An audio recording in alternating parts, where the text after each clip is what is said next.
About the mic. Subcommittee will come to order. The chair recognizes himself for an opening statement. Good afternoon and welcome to today's hearing.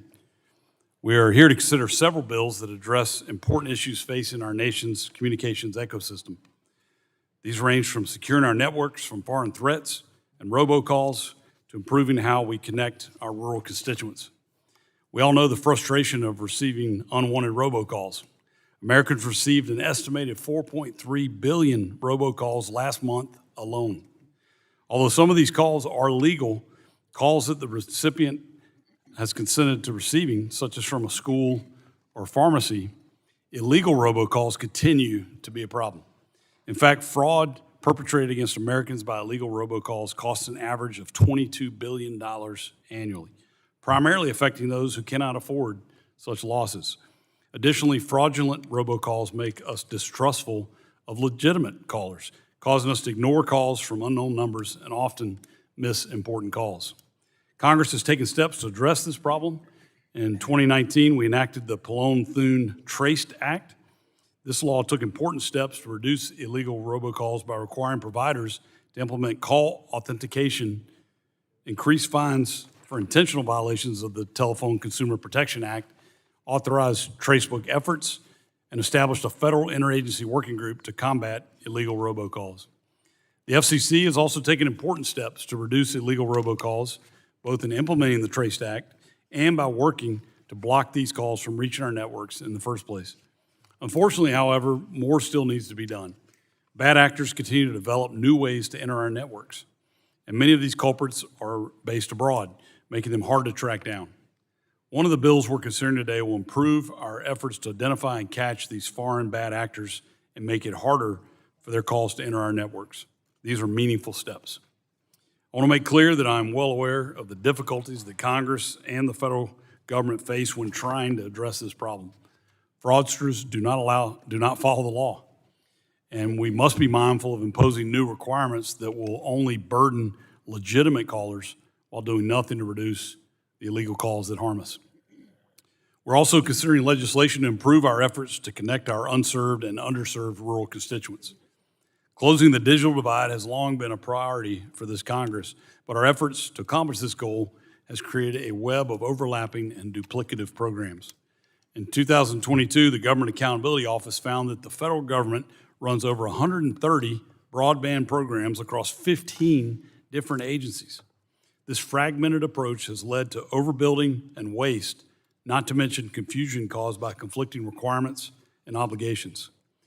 GAO has recommended a government-wide strategy to better coordinate and align these programs, and I am pleased we're considering legislation to do that. One helpful development in our efforts to deploy broadband is the FCC's broadband map.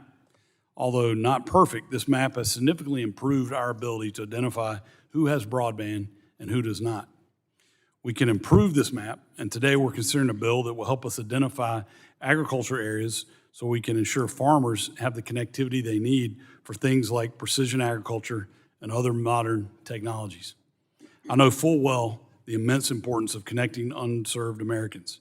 I'm a proud member of the bipartisan, bicameral Universal Service Fund Working Group, and I'm continuing to work with this group on reforms to ensure the USF is sustainable for future generations.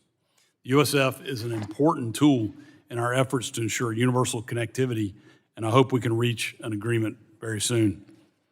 As we continue to deploy and upgrade communications infrastructure nationwide, we need the most advanced technology to ensure they are efficient, resilient, and secure. To accomplish this, we can turn to our favorite buzzword, artificial intelligence, AI. At a time when threats to our network are at an all-time high, AI is a crucial tool to fight fire with fire and ensure one of our most critical systems is protected. Although AI is already deployed throughout our networks in certain capacities, we can always benefit from a greater understanding of how it can be implemented to maximize security. We have a lot of to talk about today, so thank you to our witnesses for being here. I look forward to this discussion. And I now recognize the ranking member, the gentlelady from California, for her opening statement. Thank you very much, Mr. Chairman. I'm glad we're holding this hearing to address two basic needs: affordable broadband for every American and secure networks people can trust. Reliable communications connect students to classrooms, patients to healthcare, and communities to life-saving emergency services. In the Sacramento region, we see both the promise of connectivity and the consequences when it falls short. A family can live only 20 minutes from downtown Sacramento and still lack the connection needed for work, telehealth, and online learning. And for families in the California Delta, broadband is also essential for monitoring irrigation, tracking changing weather, and getting crops to market. That's why accurate data matters. We cannot connect the right places when our maps fail to show where service is actually needed. It's great that we're looking at ways to improve our broadband maps and provide a clearer picture of connectivity across agricultural areas. But infrastructure alone will not close the digital divide. A connection does little good when a family cannot afford service or lacks the device or skills to use it. That's why I co-lead the bipartisan Bicameral Universal Service Fund Working Group with Chairman Hudson. We are working to preserve and modernize the programs that connect rural communities, schools, libraries, healthcare providers, and low-income families. It is also why I introduced the Digital Opportunity Foundation Act. This legislation will bring public and private partners together to expand digital skills, device access, and broadband adoption. We must ensure the infrastructure we build actually improves lives and that every person has the skills and tools to make full use of it. We must also secure these networks. Communications network connect Sacramento's hospitals, utilities, schools, and businesses. A cyber attack can interrupt medical care, classroom instruction, electricity, and emergency response. I've long worked to protect our communications networks from untrusted equipment and support more secure technology made here at home. I've also pushed to strengthen cybersecurity protections for our schools and libraries. That effort helped build momentum for the FCC's $200 million cybersecurity pilot program. But our schools and libraries need sustained support to protect their networks and the people who depend on them. That's why I'll keep fighting to secure long-term funding, including through the Universal Service Fund. The bills before us also take important steps, such as studying how AI can help identify malware and cyber threats in real time. But AI can also create new security risks. We need strong guardrails for both open source and proprietary AI models, especially when they are used in our communications networks and other critical systems. That means rigorous testing, strong cybersecurity standards, transparency, and clear accountability when systems fail or are misused. Finally, we need stronger protection from scams. Last year, Americans lost $3.5 billion to imposter scams. This includes scams that lure consumers through text and phone. And AI now allows criminals to clone a loved one's voice, impersonate a government official, or create a convincing false emergency. The bills we are considering at this hearing takes important steps toward protecting consumers from illegal robocalls, but we have more work to do. That is why I'm working on legislation to prohibit fraudulent AI impersonations and improve coordination among enforcement agencies. Scammers should not escape accountability because they are exploiting new technologies and targeting our most vulnerable communities. I look forward to working with my colleagues to strengthen the bills before us today and keep every community connected and secure. And with that, Mr. Chairman, I yield back. Thank you. And before I recognize the chairman of the full committee, just for the record, during the ranking member's remarks, I received a robocall. And it said, hi, my name is Reginald, and I'm giving you a call about your installment loan application. I wanted to reach out personally because you've been pre-approved for $45,000, blah, blah, blah. Just pretty timely. The chair now recognizes the chairman of the full committee, Mr. Guthrie, for 5 minutes for your opening statement. Thank you, thank you. You're pre-approved for $45,000, that's good. So good afternoon, and I thank Chairman Hudson. I appreciate you for holding this legislative hearing on these very important topics. Securing our communication system from bad actors has been a long-standing and bipartisan priority for this committee. Ranking Member Pallone, then Chairman Walden, Representative Matsui, and I led this committee's effort to rip and replace untrusted vendor equipment from our mobile networks by passing the Secure and Trusted Communications Network Act in 2019. Since then, this committee has worked to ban Chinese manufactured drones by passing the Countering CCP Drones Act. Just last year, we passed Representative Latta's Routers Act to examine the threat of routers made in or by countries of concern, including China. That said, we remain vigilant to threats posed by adversaries like China and are committed to protecting our critical infrastructure and safeguarding Americans' data. Recent reports of a China-linked plot to cripple New York's communications networks serve as a stark reminder that these threats are real and ongoing, and shows the lengths to which our adversaries will go to undermine our interests and then threaten our homeland. Given those risks, any legislation effort to amend the covered list administered by the FCC warrants careful consideration by the committee. That's why today we'll be considering the GUARD Act, legislation that would add humanoid and quadruped robots linked with certain CCP-linked robotics companies to the covered list. I appreciate the work of the sponsors of the bill and the opportunity to examine this threat today to better understand why Americans should be concerned about humanoid and quadruped robots from adversaries. We will also spend time learning about other attack vectors from adversaries such as malicious, illegal robocalls that are fraudulently attacking Americans. I don't know if yours is fraud. You might be able to afford a $45,000 loan, huh? I'm not sure. But it's interesting that happened right as we're sitting here, didn't it? And finally, legislation to ensure that federal broadband dollars are going to areas most in need. Yeah, I get the ones. Kentucky doesn't have a DMV. We call ours the Transportation Cabinet, so we just call it transportation. So I keep getting, the Kentucky DMV needs you to call and give your money for tolls you haven't paid. And one, we don't have hardly any toll roads. And second of all, we don't have a DMV. But anyway, hopefully whoever's sending me that didn't figure out we don't have a DMV, because I know it's wrong and I don't know any tolls. So that we're all affected. I hear about this as much as anything from constituents back home. I went to visit a friend of mine who I knew from early days in politics, who's now 87, and as we sat and talked for an hour, he has a home line. I bet he answered at least 6 or 7 phone calls within an hour that were spam. So we need to deal with this, and I'll yield back. Thank you. And Chair now recognizes the gentleman from New Jersey, the ranking member of the full committee, for 5 minutes for his opening statement.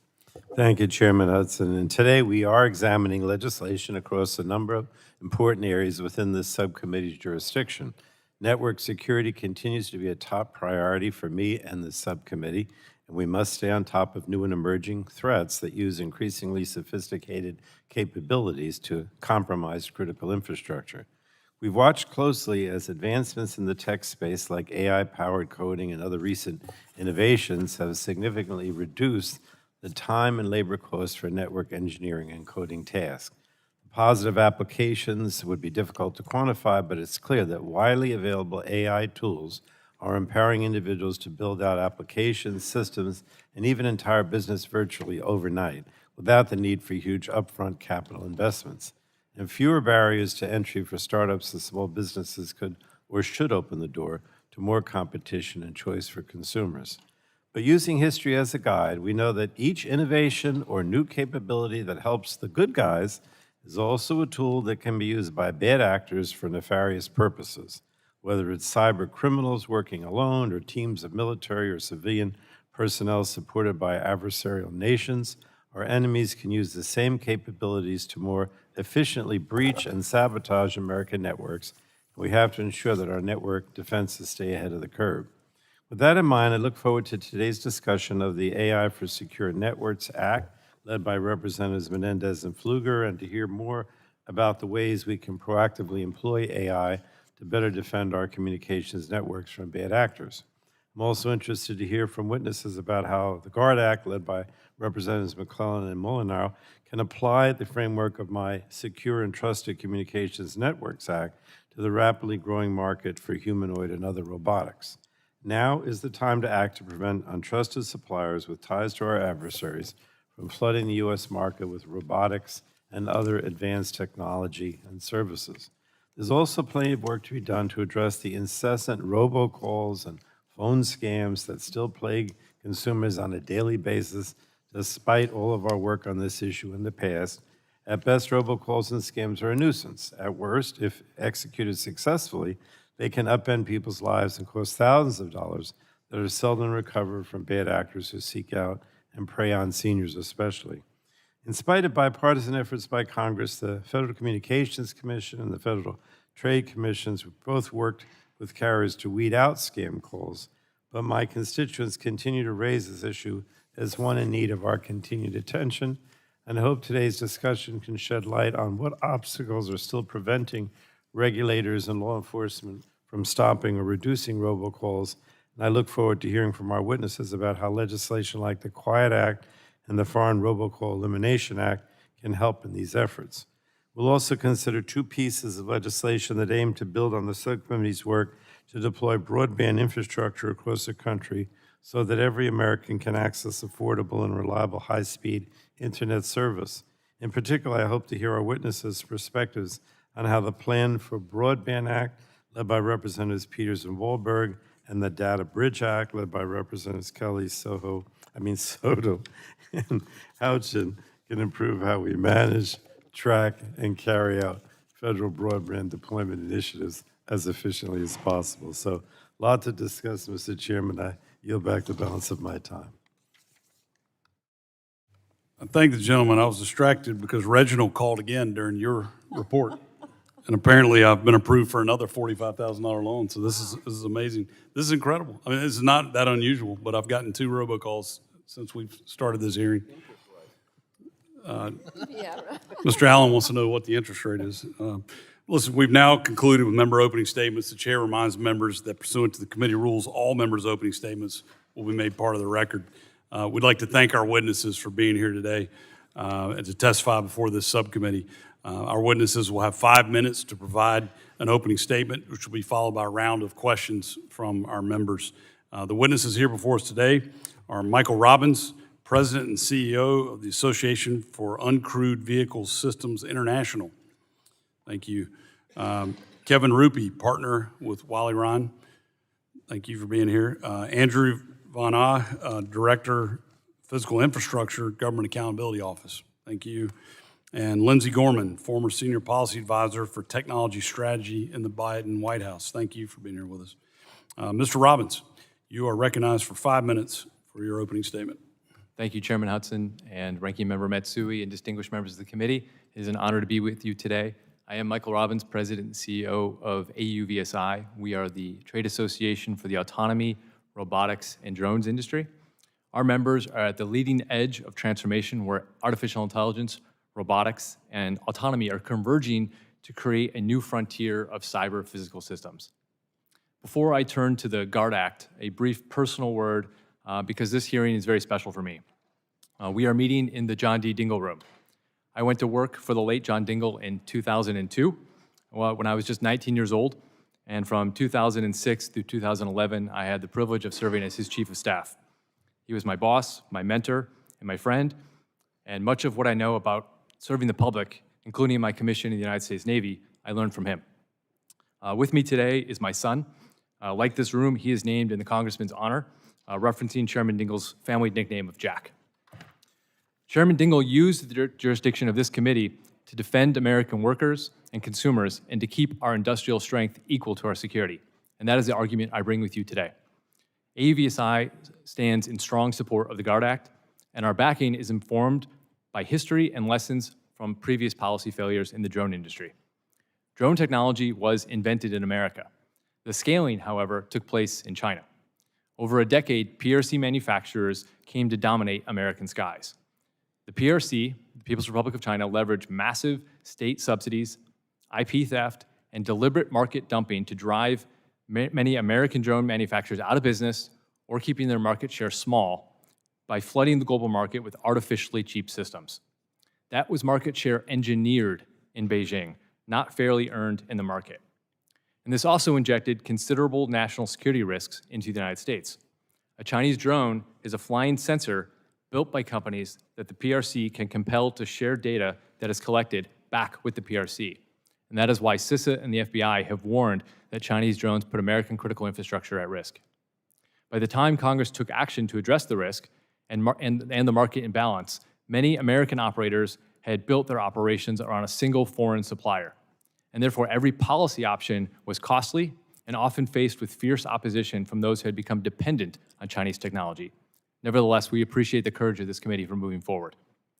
The cost of restricting an adversary's technology is a function of its installed base, and the installed base only grows as the PRC executes on its deliberate strategy to subsidize its companies and dump its products in the United States to create strategic dependence.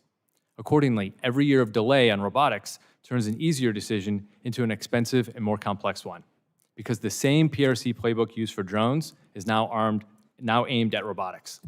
The humanoid and quadruped market is still relatively new, only a few tens of thousands of units shipped worldwide last year, but the capture dynamics are already visible. Chinese firms already account for roughly 90% of the global humanoid shipments. In our research universities, where American robots once led, labs have shifted to subsidized, artificially low-cost Chinese systems in just the last 12 to 18 months. In public safety, police departments are adopting Chinese robot dogs in the same pattern that entrenched Chinese drones over the last decade. And like with drones, this is not merely an economic contest. It's also a national security one. A compromised laptop can expose data. A compromised robot can expose data and also move, surveil, and act physically inside a factory or a hospital or a power plant or on a military base. And like with drones, under China's national intelligence law, the companies that build these systems can be compelled to serve state intelligence in secret. Every such system is therefore a Trojan horse on American soil. The GUARD Act meets the moment because it is action while the installed base for robotics is still small. It protects our NATO and major non-NATO allies. It covers finished systems and their software, not the components American manufacturers source globally. And it pairs a security review with a deadline that has consequences. AUVSI supports the GUARD Act because it is important to note that AUVSI supports the GUARD Act, but it is important to note that it's just one half of a two-pronged strategy. It's the defense. Restrictions buy time. They do not win the entire competition. The other half is offense. A national robotics strategy, like Congressman Obernolte has introduced, secure supply chains for critical inputs, like rare earth magnets, investment into U.S. research and manufacturing, and federal demand for trusted systems. We must protect and we must promote. Chairman Dingell spent his career getting ahead of problems so the families he represented would not pay for Washington's delay. When Chinese drones first arrived, no one warned this committee where it would end because it had not yet happened. This time with robotics, we can see it coming, and we can act while it's still inexpensive to do so. For my son's generation and for the American workers and companies who will build these machines, I hope we will. AUVSI urges you to advance the GUARD Act. Thank you, and I look forward to your questions. Thank you. Mr. Rupi, you're recognized for 5 minutes for an opening statement. Chairman Hudson, Vice Chairman Allen, Ranking Member Matsui, Chairman Guthrie, Ranking Member Pallone, members of the subcommittee, thank you for giving me the opportunity to appear before you today. My name is Kevin Rupi, and I am a partner in the telecommunications, media, and technology practice at Wiley Ryan LLP, and I'm here today in my own personal capacity. All views expressed in this testimony are my own. I have worked to combat illegal robocalls and fraud since 2012, including helping establish and oversee the Industry Traceback Group, which has been the FCC's designated traceback consortium since July 2020. I also serve on the board of the Communications Fraud Control Association and represent clients in efforts to combat illegal robocalls and brand impersonation scams.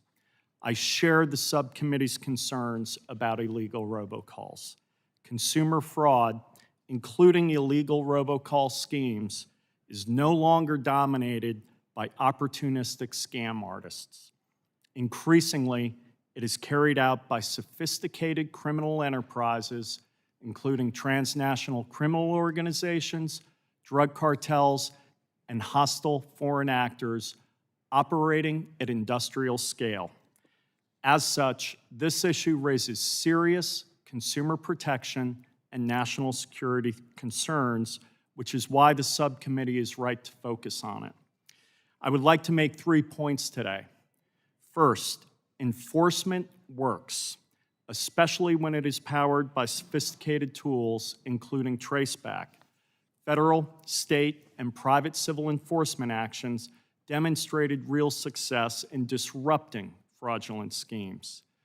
Building on these successes, the government should prioritize targeted and meaningful enforcement actions. As scams become increasingly tied to sophisticated criminal enterprises, federal agencies should fully deploy their criminal enforcement authorities to combat this consumer protection and national security threat. According to a recent Gallup survey, Americans lost an estimated $68 billion to scams in 2025 alone across multiple channels, a level of consumer harm that demands an equally aggressive criminal enforcement response. Second, because fraud is highly dynamic, industry needs flexible frameworks to adapt to evolving threats and respond in real time. Fraud prevention is most effective when government and industry play to their strengths. Government sets the general rules of the road while industry responds quickly to emerging threats. Accordingly, policy frameworks should preserve the flexibility necessary for industry to innovate and respond as threats evolve. To this end, I urge Congress not to look to complicated compliance frameworks like the TCPA as a solution to the illegal robocall problem. The TCPA is an incredibly complex statute already, and its core purpose is to establish compliance guidelines for legitimate callers. Additional compliance mandates will primarily burden legitimate callers, not the scammers who routinely disregard the rules. I encourage Congress to focus on legislation aimed directly at fraudsters and criminal enterprises rather than retrofitting a compliance statute that bad actors will simply ignore. Third, to keep pressure on illegal robocallers, industry and government must strengthen collaboration and information sharing. Fraudsters regularly collaborate across sectors. Defenders should too. This collaboration is already occurring on multiple fronts and is having meaningful results. Information sharing and coordinated action across telecom, financial, technology, and government sectors can accelerate threat detection, disrupt fraud, and better protect consumers from increasingly sophisticated fraud schemes. No single sector can combat fraud alone. Staying ahead of evolving threats requires sustained information sharing and coordinated action. I look forward to discussing these issues with you today. Thank you. Mr. Von Ah, you are recognized for 5 minutes for your opening statement. Chairman Hudson, Vice Chairman Allen, Ranking Member Matsui, and members of the subcommittee. I'm pleased to be here today to discuss our work on federal broadband efforts as the committee considers potential legislation. Expanding and improving access to broadband across the country has been a vexing and time-consuming task. Questions about where to build, which technologies to support, and at what cost to the taxpayer and price point for the consumer have proven difficult to answer. Even then, other challenges have presented themselves, including difficulties in interagency coordination, collecting accurate data for mapping, and ensuring the viability of the networks we are investing in, among other things. In response to these many challenges, the Plan for Broadband Act being discussed today directs the development of a national broadband strategy that focuses on improving interagency coordination, reducing administrative barriers, and ensuring funding is used efficiently and responsibly. In May of 2022, we recommended the Executive Office of the President develop and implement a national broadband strategy to help agencies manage existing fragmentation and overlap of the hundreds of broadband programs we identified, focus federal efforts on a common goal, and mitigate the risk of potentially wasteful duplicative efforts. At that time, Congress had created several new broadband programs and increased funding for others in response to the pandemic, which had underscored the importance of access to broadband. Ultimately, 4 agencies, FCC, NTIA, and the Departments of Agriculture and Treasury, administer the bulk of broadband funding and have been executing programs to deploy and support broadband. Fast forward to today, and we are at a moment where NTIA's BEAD program, the largest broadband deployment program, is starting to roll out funding to states and territories with the aim of connecting every remaining location in the country. At the same time, the dozen or so other broadband deployment programs administered by these agencies are all in the middle of building out their projects as well. The question for a national strategy today may be more about what comes next as we approach universal access over the next several years. With or without a strategy, having many overlapping programs creates the necessity for federal agencies to effectively collaborate to ensure they avoid unnecessary duplication and meet the needs of unserved and underserved communities. In April 2025, reported that while the agencies have some processes in place, opportunities exist to improve their efforts. For example, clearly defining, agreeing upon, and documenting each agency's responsibilities related to sharing the deployment data and avoiding duplication would improve existing maps and better position the agencies to sustain their collaborative efforts, especially in the event of leadership or staff changes. Furthermore, we found that the agency's collaborative efforts did not fully identify common outcomes or clearly establish agency roles and responsibilities, including leadership roles. To that end, the strategy called for in the Plan for Broadband Act calls for agencies to establish those clear roles and responsibilities, as well as goals and measures for their efforts. Other work we have conducted has highlighted risks to maintaining the broadband services deployed using federal funds, another factor that could be considered in the creation of a national broadband strategy. For example, in reporting on NTIA's tribal broadband program, we found that recipients were often relying on funding that was no longer available in order to support subscribers. Without ensuring whether recipients can afford to operate their networks, NTIA risks the long-term viability of its investment. We have ongoing work that we expect to issue later this year, which will discuss how agencies have addressed challenges recipients face in maintaining broadband service. Ensuring funding is targeted to areas of greatest need also requires accurate data on where broadband is available and where it is lacking.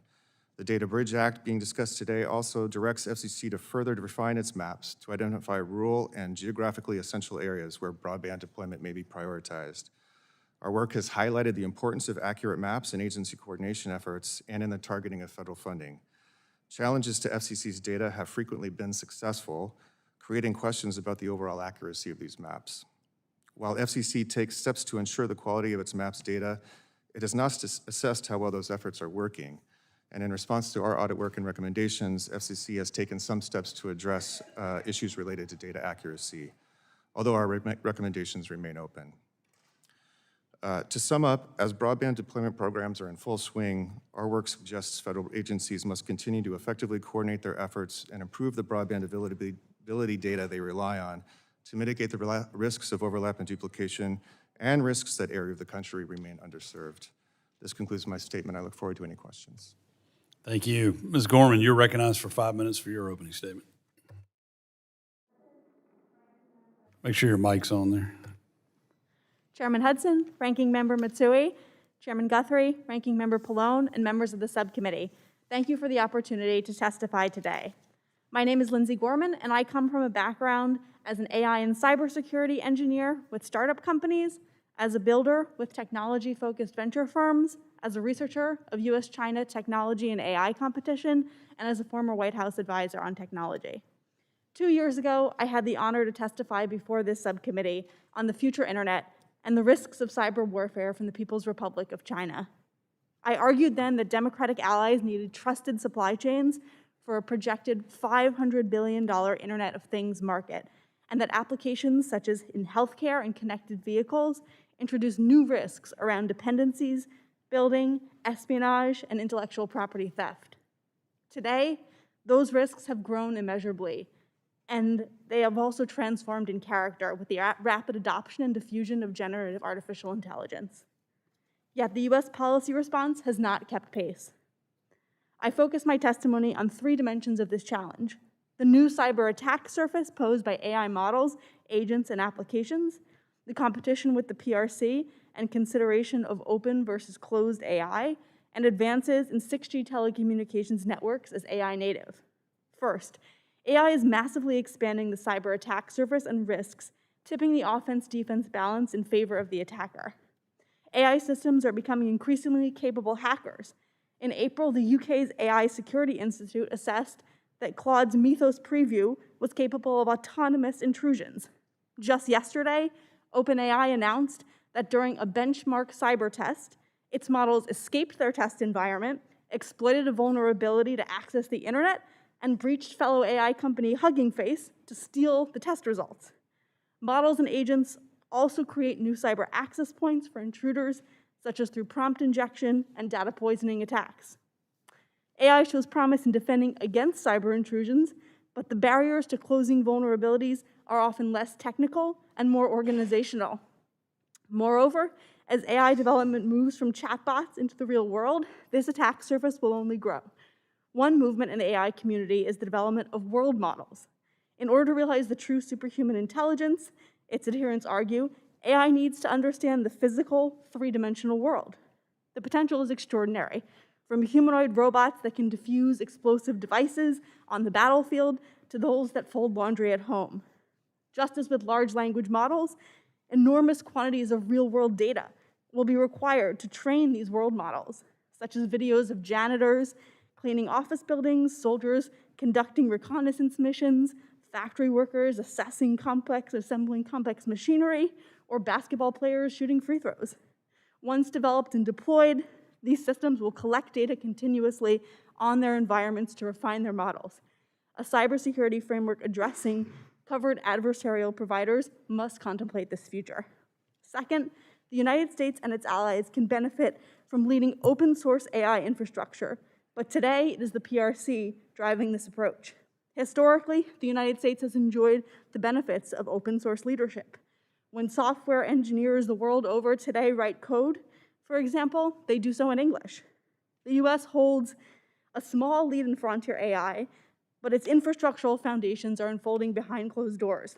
By contrast, PRC players are releasing open-weight models that are free to use, but harder to spot bugs.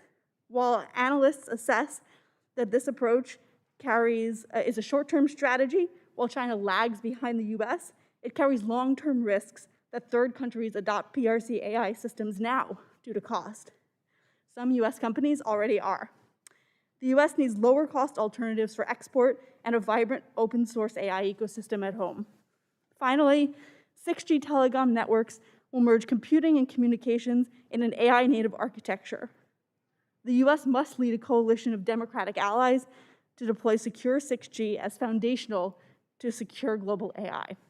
In my written testimony, I provide recommendations to Congress to modernize US cybersecurity oversight for the AI era, secure AI models and applications against foreign adversarial suppliers, accelerate 6G adoption and security, secure and compete on open source AI, and rebuild tech trust with allies and partners.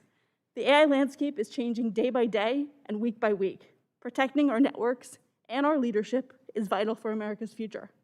Thank you, and I look forward to your questions. Thank you. We'll now begin questioning, and I'll recognize myself for 5 minutes. Mr. Rupi, I'm tired of receiving illegal robocalls. I got 2 while we were sitting here. My constituents are sick of getting these calls. Many of these calls come from abroad. So what can we do to find these perpetrators, and how can we stop these calls from entering our network in the first place? Chairman Hudson, I share your frustration. It is a huge issue. And, I think based on, what I discussed in my testimony, I do believe we need more enforcement, and in particular, criminal enforcement. We need to find the bad actors behind this and put them in jail. And the fact of the matter is, we can do that. We have powerful tools that, thanks to the TRACE Act, develop things like the Industry Traceback Group, the Traceback Consortium, stir, shake, and call authentication. So what I think we should be focusing on is directing our efforts at identifying these bad actors and putting them in jail, especially given the changing nature of this fraud. It's no longer people operating boiler rooms. It's drug cartels, transnational corporations, and the numbers are just staggering. It's a national security issue, and criminal enforcement warrants it. I agree. So you mentioned in your testimony about some of the consequences of if we get the regulation wrong on this and imposing too many burdens on legitimate companies. Can you expand on that a little bit more? And why wouldn't, what is the harm that we want to avoid by doing that? Absolutely, Chairman Hudson. The way I think about this is, where can we get the most bang for the buck? And when I look at the TCPA in particular has a role to play. right? It sets compliance frameworks for legitimate callers who are trying to communicate with consumers. But at the end of the day, organizations like the Jalisco Drug Cartel and the Sinaloa Drug Cartel, they're not going to play by those rules. And the fact of the matter is, the Jalisco Drug Cartel was engaging in telemarketing. So I think, Incredible. you know, what we would be doing, instead of using a compliance statute to address this problem, this is a criminal national security problem, and we need to use existing criminal statutes to address it. Thank you for that. Mr. Van Aa, it's been a few years since GAO released its report on the need for broadband strategy to improve the coordination of federal broadband programs. Have things improved over the last 4 years? Yes, I think things have improved. We've seen programs get on track and begin putting money out into to provide to carriers and others to build infrastructure. So we have seen that. We've seen improvements in agency coordination as well, better ability to sort of deduplicate or avoid duplication of effort where they have overlapping service areas and things of that nature. So yes, absolutely. That's good news. With the BEAD program finally connecting homes, do we still need 130 different government programs doing broadband? Did we ever need that many?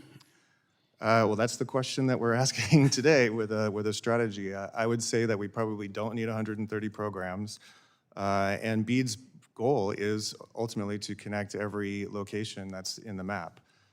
So what happens going forward, I think, is sort of the next question for what we think of as a national broadband strategy. What are the existing needs in a post-BEAD world? Yeah, well, I agree with you on that. Mr. Rupy, we've talked about how AI can be used to secure our communications networks from bad actors. How are providers using AI to combat illegal robocalls? Thank you, Chairman Hudson. Basically, think of it as an ecosystem. So we have voice providers, we have partnering analytics providers, and then obviously we have the bad actors. What I'm seeing in the industry right now is that these analytics providers are using AI. They're using AI to make those algorithms that they use to identify these calls more accurate. They're using AI to identify AI-generated calls. And, you know, at the end of the day, this is a bit of an arms race. I mean, the good guys are using AI and the bad guys are using AI. But at the end, you know, basically, industry is leveraging these tools because they're essential, particularly in this space. Well, I appreciate that. And that's just one more reason we've got to win the race to develop AI. You know, we've got to be the ones with the best systems. Thank you for that testimony. My time has expired. Now recognize the ranking member, General Lady from California, for 5 minutes to ask her questions. Thank you, Mr. Chairman. Cyber attacks are increasing in frequency and severity, and AI models have increased the capacity for bad actors to attack critical infrastructure. We need a clear strategy to protect the communication systems that Americans rely on every single day. Ms. Gorman, many critical infrastructure providers rely on complex networks with software from multiple vendors. How could a trusted software catalog, automated patching, and continuous monitoring help them close security gaps? Thanks for the question. As I mentioned in my testimony, AI is also creating this incredible threat surface, but also can provide some defensive tools, some of which you've mentioned in automated threat detection, vulnerability patching. What I would urge Congress to do is we really need to have some minimum security standards when we're rolling out networks, when we're using AI within our networks. We need to be sure that they are not subject to adversarial incursion, and that they can be leveraged for these benefits. Okay, can you suggest other tools that Congress should support to help critical infrastructure providers find and fix vulnerabilities faster? I think ultimately some of these things just have to be required. We can let the private sector and collaborate with the private sector do some of this on its own, but when it comes to critical infrastructure, if AI systems are going to be discovering vulnerabilities for the attacker, I think we need to require that they're also going to be discovering vulnerabilities for the defenders. Okay. Open source AI supports innovation, competition, and lower costs. However, they could carry, as we know, significant risk if adopted without a clear understanding of their origins or security limitations. Ms. Garment, how can Congress protect against unsafe AI models while still allowing open source researchers and companies to innovate? There are two dimensions of the risk here. One is models coming from adversarial actors, such as the People's Republic of China, which tend to be open weight. And two is this question of, can you audit the source code? Can you understand what a model is doing? Right now, those two questions are kind of aligned because the PRC is putting forward these open weight models, which, unlike open source software traditionally, where you can inspect the source code, you can see, understand if there are bugs in there, with open weight models, that's not really the case. So what the United States needs to do is, one, come up with competitors to these low-cost models that the PRC is putting forward, and two, support a vibrant open source, not just open weight, but open source ecosystem for AI infrastructure. Things like the National AI Research Resource could be codified in statute, tools to develop the infrastructure behind AI so that researchers across the country can build on open source architectures for their own models.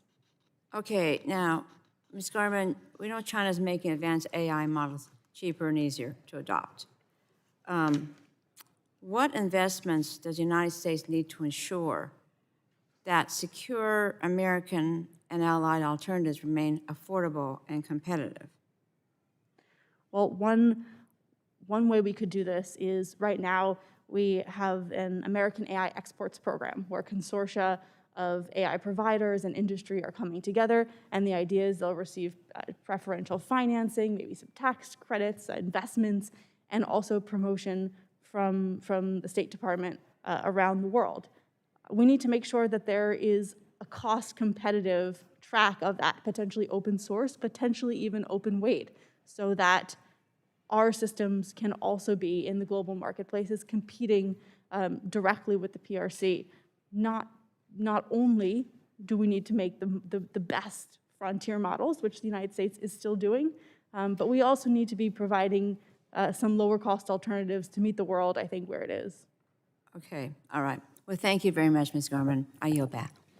Thank you. The chair now recognizes the chairman of the full committee, Mr. Guthrie, Thank you. for 5 minutes for your questions. Thank you, Mr. Chairman. I'm kind of focused on the humanoid robotics industry, so Mr. Robbins, who currently has the competitive edge in the humanoid quadruped robotics industry, the U.S. or China?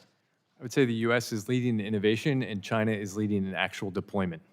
Okay, can you speak more about why you think Congress needs to act swiftly? Yeah, the Congress needs to act swiftly because we've seen the exact playbook that China is using right now with humanoid and quadruped robotics and robotics broadly work very effectively in other industries like drones, for example, which is an industry we also represent. And the longer we wait, the more the installed base grows in the United States, and the more difficult it is then to make a policy change later, the more costly that policy decision is to people who have installed the Chinese robots and built that base. We saw that with drones. When this committee passed the Protecting from CCP Drone Act, there was a lot of opposition from people who had made significant investments in Chinese drones, thinking that was okay. They didn't understand the national security risk. So what do you think are the concerns with having these robots from China? Yeah, there's a couple of big concerns. First, data exfiltration. The connected systems are known to be directing data directly back to the PRC. So when research is being done, that research in American institution is also being shared with Chinese institutions. So all of that leakage is occurring. Further, there's these are mapping and surveilling and audio sensors on all of these robots. So whatever operation they're in, whether it's a factory or a hospital or a military base, They're creating 3D models of the world around them. They're listening to the world around them. And again, all of that data can be leaked back to China. And then the scariest version is through a data update, a remote sensing, remote access, they could actually be used to physically disrupt the environment that they're in as well. Yeah, this committee worked on the ban for Chinese cars, and that's the same issues with cars as well. So also, Mr. Robbins, so prior to the GUARD Act's introduction, we worked with sponsors to add in a rule of construction to carve out partner and ally countries from being included in any addition to the covered list. Can you talk more about the importance of collaborating with like-minded partners, specifically in the robotics industry? Absolutely, yeah. And if we didn't have outside help, outside connections, not help, but connections. Yeah, the robotics industry is a very global industry, and we have a very strong partnership in the United States with many democratic allied countries, Korea, Japan, Taiwan, throughout Europe, Israel, Australia. And we are much stronger when working together, taking on China's authoritarian scale, than when any single democratic nation trying to take on China's authoritarian scale alone.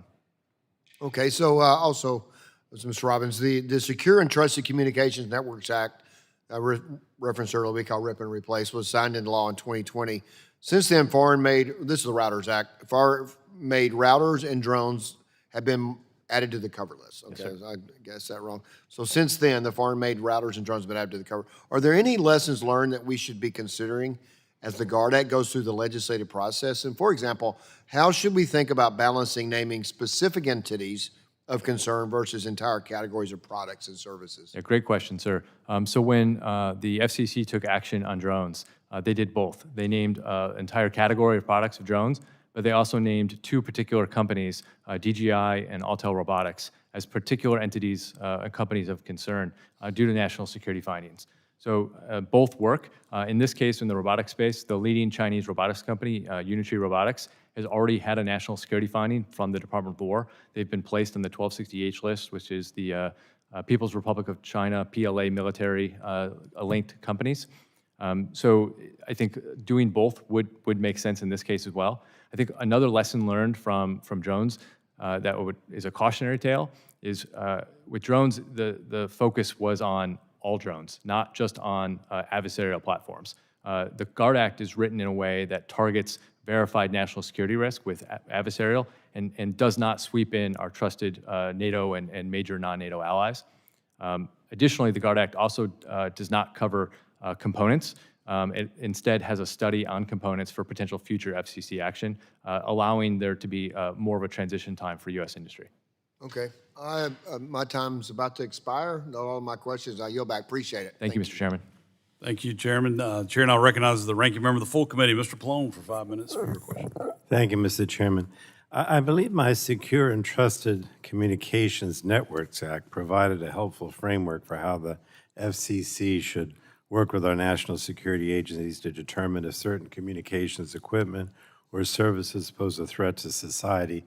And under that framework, the FCC must place the equipment or services that have been deemed a national security threat on its covered list, which effectively removes them from our country's supply chains. But given these stakes, it's important for this committee to have oversight over the way the FCC is implementing the framework and ensure the FCC's decisions are the result of a rigorous and detailed national security analysis. So I have three questions of Ms. Gorman, and then I'm going to go to one of Mr. Rupi. So, Ms. Gorman, is it important for the FCC to work with our national security agencies to evaluate the security threats posed by communications equipment and services? Very. The FCC doesn't have a full picture on its own of national security threats. Okay. And should we build upon this framework to ensure that the FCC provides more transparency to this committee before placing equipment or services on the covered list? And if so, why? I believe we should. We need a well-articulated strategy, which the FCC should work with this committee, with Congress, to develop, so that the full spectrum of U.S. national security risks, as well as economic objectives, are considered in these decisions, and that the biggest risks can be mitigated with broad bipartisan support, so that ultimately they stick. Okay. And then my third question is also, how else can we improve the secure and trusted framework, especially given increasing capabilities of drones, of robots, and AI?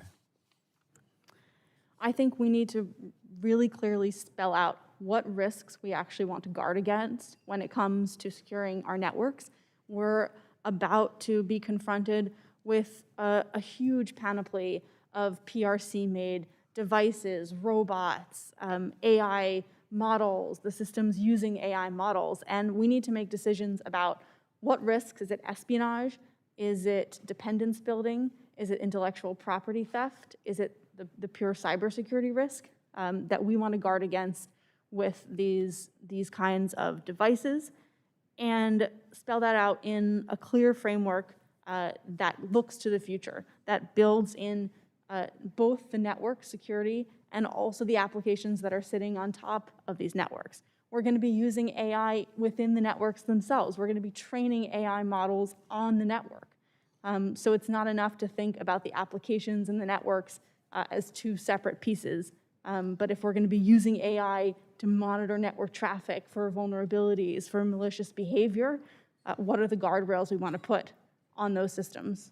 I think that's what an updated framework should get at. All right, thank you. I wanted to go to Mr. Rupi. We all know dangerous and unwanted calls and texts continue to bombard Americans. The TRACED Act, which I authored, required, among other things, the creation of the Industry Traceback Group, ITG, public-private partnership to trace and stop illegal calls. And while the ITG has helped to reduce the amount of unwanted robocalls, there's a lot more work in for Congress and the industry to do here. So let me ask you first, thank you for your past efforts to stand up the ITG. And with your experience, how else should the federal government and industry collaborate to further protect consumers from dangerous robocalls and robotexts, if you will? Thank you for that question, Ranking Member Pallone. And I applaud your leadership on the passage of the TRACED Act. When I think about the TRACED Act and I remember the run-up and the passage of it, that's exactly the type of legislation that we need to be thinking about and how to approach this. You know, one of the big things that has changed since, just prior to the TRACED Act and now is this involvement with criminal elements, national security threats. Like, it really has morphed in recent years from my perspective.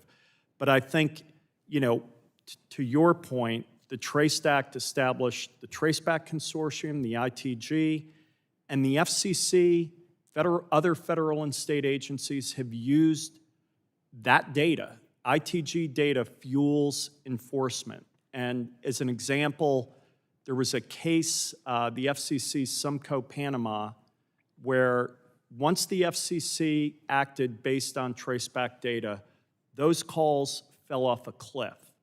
And I think what's missing is the individuals behind those calls. We need to bring criminal enforcement to this problem. I mean, the numbers are just staggering, particularly in terms of financial loss. So I think that's a key element, and collaboration is happening, and it works. All right, thanks again. Thank you, Mr. Chairman. The ranking member yields, and now I'll ask my questions here for the next 5 minutes. I want to thank Chairman Hudson for holding this important hearing, and I want to thank the witnesses for being here to testify. And we keep talking about robocalls. I've had my experience with those. And in fact, this one call I got, I told the guy, I says, I'm a member of Congress, and I'm going to have the FBI investigate you. And he kept trying to get me to go buy this card. And I finally said, did you hear what I said?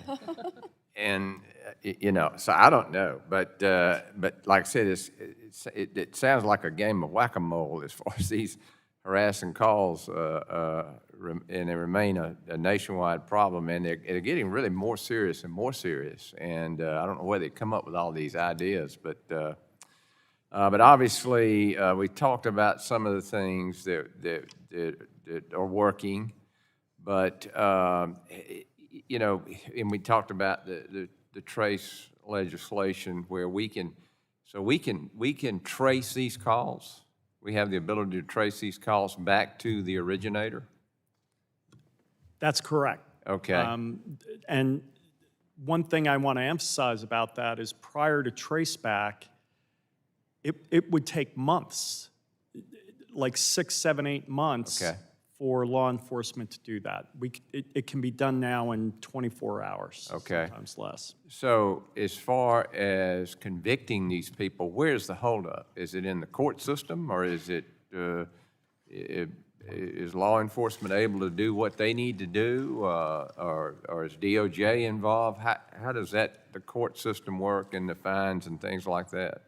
So I think it's a resource issue. I think Okay. it's a resource and prioritization issue. Okay. And, you know, in my opinion, I think what often happens, whether it's a U.S. Attorney's Office, the DOJ, whomever, they see robocalls and they think, you know, this isn't a big deal. Right.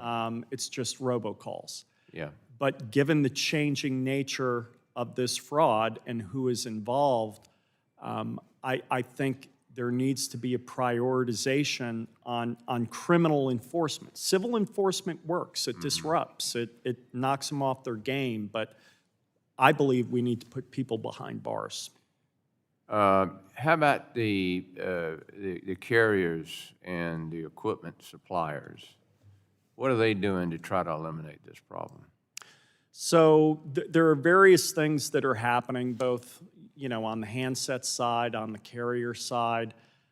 Carriers work very closely with various vendors that are providing more and more powerful tools to consumers to identify these calls.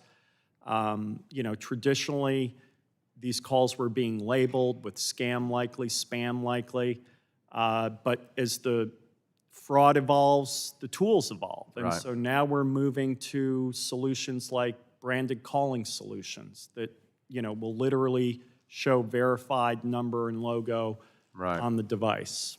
And carriers also work closely with the ITG in identifying these folks.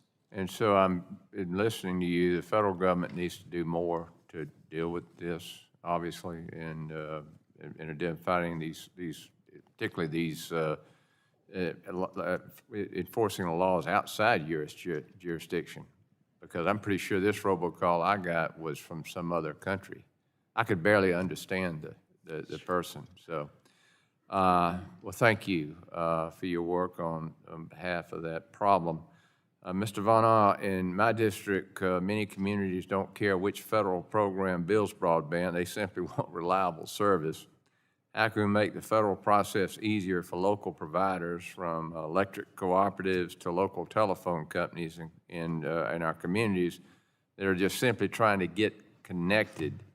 GAO found that more than 130 broadband programs spread across, and I think the chairman mentioned this, 15-something agencies. From your perspective, what is the single biggest coordination problem that Congress should be focused on fixing and getting this done? So I think from our work, Vice Chairman Allen, I would say that it's making sure that the roles and responsibilities amongst the agencies are clear. We have seen a lot of positive things from coordination. We've seen them focus on avoiding duplication and being largely successful in doing so. Less so are they sort of considering more strategic kinds of issues, whether that service is going to be sustainable over the long term, whether that's going to be, you know, have the kind of subscribership and that's going to sustain that going forward. And so we would like to see sort of, you know, what happens next with federal agency coordination in those areas. Yeah, thank you. Well, I am out of time. I'm over time, actually. Okay. I'll now call on Representative Soto for his 5 minutes of questioning. Thank you, Chairman. Technology is moving at an incredibly rapid pace, and this committee needs to keep up to help boost jobs, to lower costs, and protect our constituents. And so we have a wonderful hearing today on a whole range of issues from technology and telecommunications. First, continuing the battle against annoying and sometimes fraudulent robocalls. I feel like this is like the NTth chapter of that, but this time foreign calls and AI-generated voice calls are now on the menu finally as well. Secondly, AI can be used to help as well in improving security and resiliency in our telecom network. I've seen that even in our local roads back home, so I'm interested to see those efficiencies. And then stopping the flood of Chinese robotics. We know from our rip and replace issues with telecom from Huawei that Chinese companies have spied on us. They've used communist principles to help corner markets. We need to boost domestic production and make sure that these are trustworthy machines. Everybody wants a better cell phone service and internet connections, and so I know that when we're dealing with the AI telecom network bill, that's going to be important. I'm particularly excited about the Data Bridge Act, adding agriculture areas to national broadband maps. Proud to represent cattle and citrus country. They are using precision agriculture. They're tracking livestock, receiving and analyzing large amounts of data to improve yields, and so that connectivity is so important. First, Mr. Von Ah, in relation to the Data Bridge Act, I got to ask, why were ag areas not included in the original national broadband map? Do you happen to know? They were included in the sense that if there's a broadband serviceable location, it would be included in the map. So for example, if there was a farmhouse, that would be a broadband serviceable location, but it wouldn't necessarily show the entire area that might need broadband coverage. Sure, and when a lot of these farms and ranchers, they're so vast that they're going to need different stations for both internet connections and for Wi-Fi. On the BEAD program, we finally got testimony that 2 states, after a year and a half into this administration, finally are getting broadband. Do you see is the speed picking up finally again on some of the BEAD? Because I know Floridians, especially in these rural areas, are really waiting on this. From all indications, it looks like funding is starting to go out.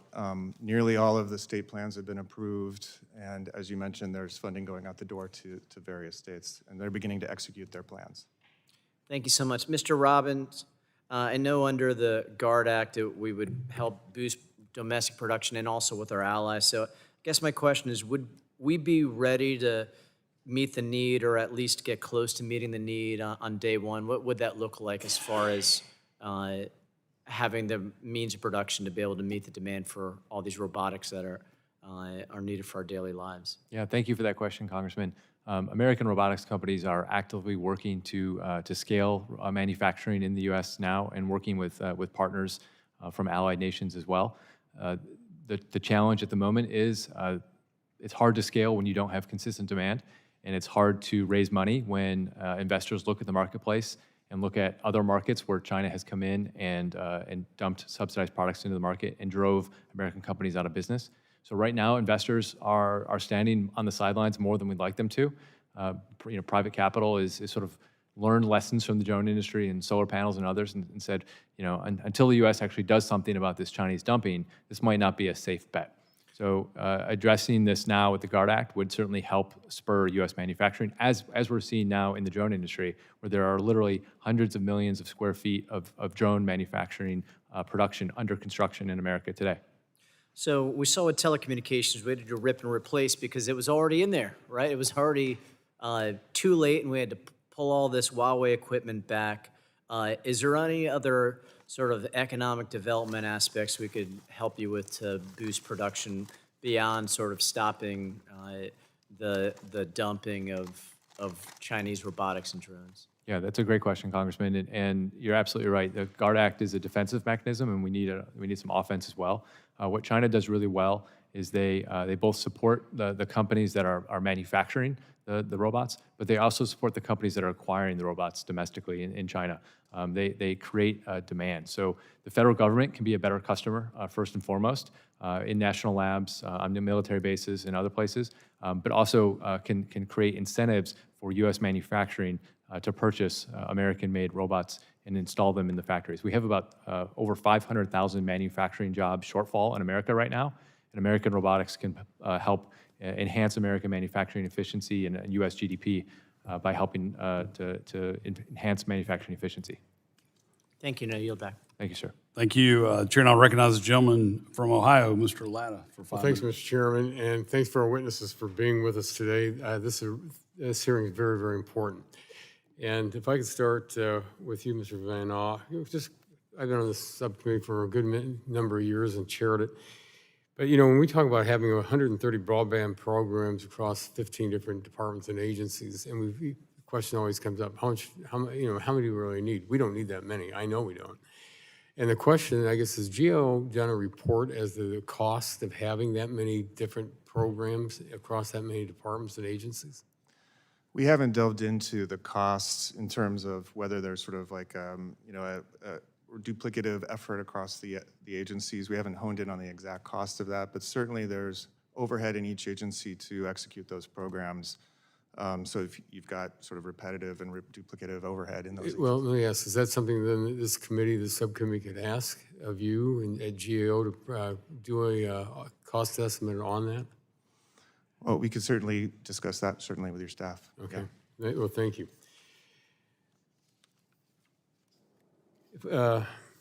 Ms. Gorman, if I could ask a quick question for you, because I'm so short on time when we only have 5 minutes and so many questions. In the last bullet point in your testimony, you have you rebuild tech trust with U.S. allies and partners.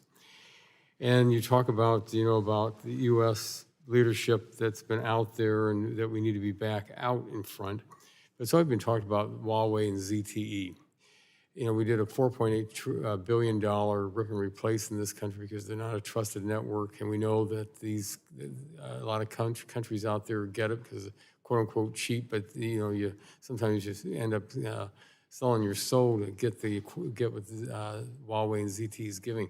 How do we regain that trust because when everybody knows this is not trusted equipment that the Chinese are putting out there?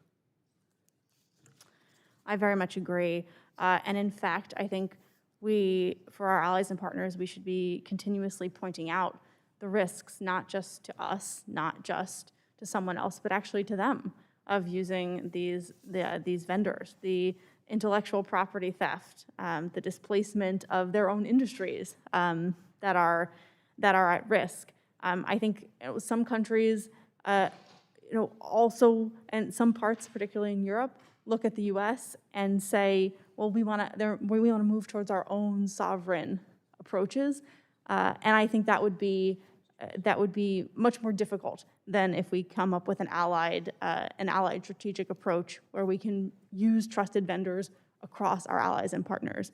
And so that's the kind of trust in the United States, in our ecosystem of allies and partners, that I think is critical to ensuring that we don't make choices in this country and in our closest allies and partners about using some of these untrusted vendors like Huawei and ZTE. Thank you. Mr. Robbins, you've talked about especially in your testimony, that 96% of the uncrewed aircraft in the United States is coming from one source, from the PRC, and that's truly unacceptable. I know we've been trying to get something done about that. But we all know the absolute risk of having these drones flying around the United States collecting information on us. Law enforcement has said, oh, we really like the technology. And how do we say that, folks, it might be time to turn those things off, put them in the closet and leave them there. Has there been a lot of discussion out there to tell people that they better not be using it? Because I know when I'm out and I'm asked, I said, don't use it. Yeah, I appreciate that, Congressman. And I think the conversation has evolved a lot. The education work done by Congress, by agencies like CISA and the FBI, have really put out a lot of good information on the risk of using Chinese drones and the national security implications of that. But we also have to recognize that local law enforcement, public safety agencies, they typically have very, very tight budgets, and they've made, in some cases, very significant investments in their Chinese drone fleets, and it's not an easy switch for them to just turn those off and go back to not having drones, because they are a life-saving tool. It's also not easy for them to go out and into the market and find new dollars to buy replacement drones. Congress did have a rip and replace program, as we talked about, for the telecommunication network when there was a clear national security risk with ZTE and Huawei.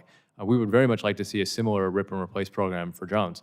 There are a few grant programs out there now that are helping communities, DOJ grants, DHS grants, FEMA grants, acquire non-Chinese drone technology as the Chinese drone technology is being faded out because of the FCC ruling.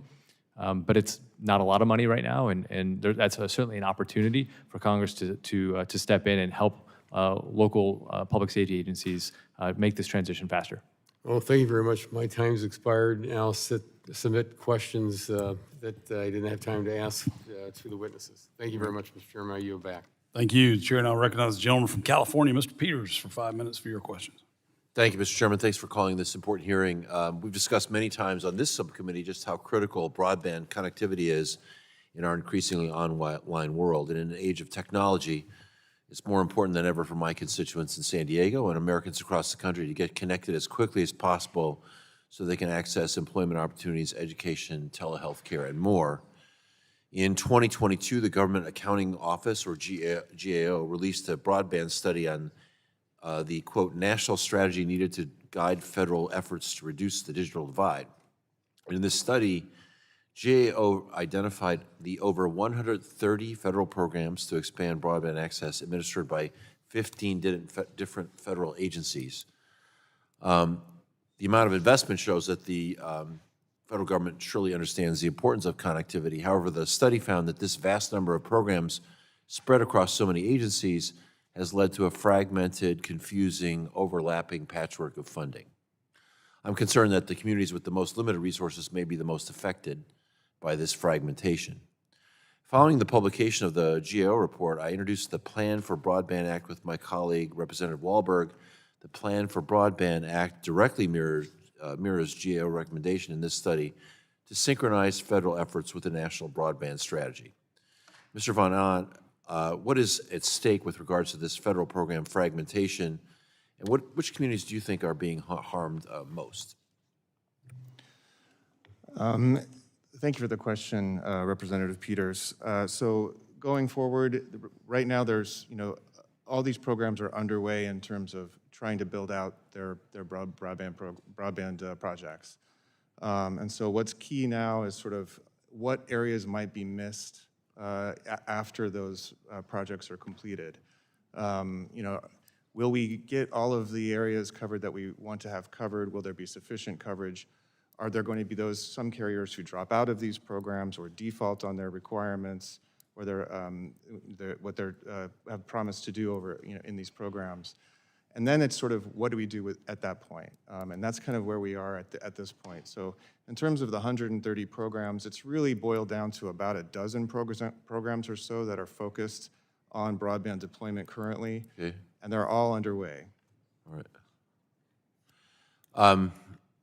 So you're not particularly concerned about the fragmentation, or is there something you recommend we do about that? I'm still concerned about the fragmentation, of course, and what we've recommended to agencies is the importance of interagency collaboration on knowing what each agency is doing, where they're deploying broadband, whether they're trying to leverage those resources to basically bring communities up to speed. Okay. Well, I'm happy to see the Plan for Broadband Act included in today's hearing after it was reported out of the Senate Commerce Committee last spring, and hope this bipartisan proposal, we can see it through the committee to the floor soon. Today, we're also discussing legislation to crack down on robocalls. There's been a lot of discussion about that. I consistently hear from my constituents about the harm robocalls cause, and just recently heard from a senior citizen who resorted to changing his phone number to stop the approximately 20 scam calls he receives every single day. For many people, phone calls are the only way to stay in touch with loved ones or to receive important medical information. But thanks to the constant flood of scam robocalls, answering the phone can feel like taking a gamble, as if the scammers have taken over the whole system. So, Mr. Rupi, can you talk about how AI is changing the landscape for robocall scammers, and how we can, as Congress, can best protect our constituents from the scams that are becoming increasingly convincing? Thank you, Congressman. And yes, it is an evolving landscape, and AI is certainly a tool that the scammers are using to make their fraud schemes seem more authentic, make them more convincing, and at the same time, those same tools are being used by industry to counteract those. There are challenges at times with, in the example you gave, certain networks, IP networks versus TDM networks, may be more capable of handling some of these tools. But at the end of the day, industry is doing everything they can to, deploy these tools, deploy AI to counteract these. But it's an ongoing process, and I do believe that, a criminal enforcement element is needed. You mentioned that. That's something obviously we could add here. Thank you all for your testimony. Glad to see the committee responding to these threats. And Mr. Chairman, I'll yield back. Thank you. The chair now recognizes the gentleman from Virginia, Mr. Griffith, for 5 minutes for your question. Thank you, Mr. Chairman. I appreciate, and Mr. Ruby, I appreciate your testimony, and I have gotten one. I'm not as popular as the chairman. I've only gotten one spam call while we've been sitting here, and I am curious, though, because my constituents get these all the time, too, but a lot of them in my district, and the complaints I get are people calling up on Medicare Advantage type programs. But like the chairman, I don't get those. Now, he's too young to get them, but I don't get those. I get the ones that want to lend me money. So what algorithm are they using to decide to call based on lending money or Medicare Advantage? Oftentimes, and thank you for that question, Congressman, oftentimes these scams, they obviously vary. They come in different flavors. But oftentimes the scammers will gain access to what are called lead lists, where, because of something, whether it's a cyber hack where that information was obtained, where they can find identifiable information about that particular consumer. They're on Medicare, they're on Medicaid, They need to borrow money? they need to borrow money. That gets sold on the internet as a full package lead list, and they'll start making those calls. And it can fluctuate. I used to get a lot of robocalls, and even though I answer them, fewer now, it seems to me. But to your point, it's a very dynamic space, and there is access to information that enables them to target individuals. And then I love the ones, and I don't know whether anybody else has gotten these, but I love the ones where it says I'm calling myself. I get a call from me. Where your phone number is It's my phone caller number ID. that's calling me to tell me about whatever it is they want to sell me. Yeah. Right, and they're spoofing your caller ID. Right. Exactly. And I know that it's happened to constituents because they've told me that. So we're hearing all these complaints, and I'm glad we're holding the hearing today to talk about H.R. 6152, which I am a co-sponsor of. But it seems to me that you got these organized scam rings that are operating overseas to do this, and isn't that what the FCC's robocall mitigation database is supposed to block? And how come it didn't work and how is it supposed to work? So I will say this. I think the FCC's robocall mitigation database plays a very important role. And, at a very high level, the way it functions, if you're not in the database, no provider can accept your traffic, right? So if a provider tries to go to, say, Verizon or AT&T, and Verizon and AT&T sees they're not in the database, they can't send or originate calls. I think the biggest challenge with the FCC's RMD is the quality of many of the entries. There are just fraudulent organizations, VoIP providers that are registered in the database. And the FCC, to its credit, has done a lot to throw these providers out. They removed about 1,400 providers last year from the RMD. But I think, the big issue is we need to catch them on the front end before they get in the database. Because once they're in the database, they can make phone calls. And does the Foreign Robocall Elimination Act incentivize tracking down the bad actors? I believe it does, Congressman. And, I think there's a lot of good things in the bill. Among other things, the task force that is formed, I'm a big believer that, good data informs good policy, and the task force strives to do that. On the traceback front, I think it is a great idea that we are moving that renewal process from 1 year to 3, because all that is a paperwork exercise for FCC Enforcement Bureau staff and the Traceback Consortium. So let's reduce the paperwork so they can focus on enforcement and traceback. And I do acknowledge that, the RMD has a lot of issues. And, that's something that just today the FCC adopted a rulemaking on. They've initiated a rulemaking proceeding to see how best to tighten up the RMD. All right, I appreciate it. I yield back, Mr. Chairman. Probably have questions for the record. Thank you. Thank you. Chair, now recognize the representative from Illinois, Representative Kelly, for 5 minutes for your question. Thank you, Mr. Chairman and Ranking Member, for holding today's hearing, and thank you to our witnesses for being here. Reliable broadband is essential infrastructure. It connects families to health care, students to educational opportunities, and small businesses to customers around the world. It is critical to the success of American farmers and rural communities who increasingly rely on precision agriculture and other connected technologies to remain competitive. As the proud Democratic co-lead of the Bipartisan Data Bridge Act, I believe one of the most important steps we can take to ensure that we are making decisions based on accurate, complete data.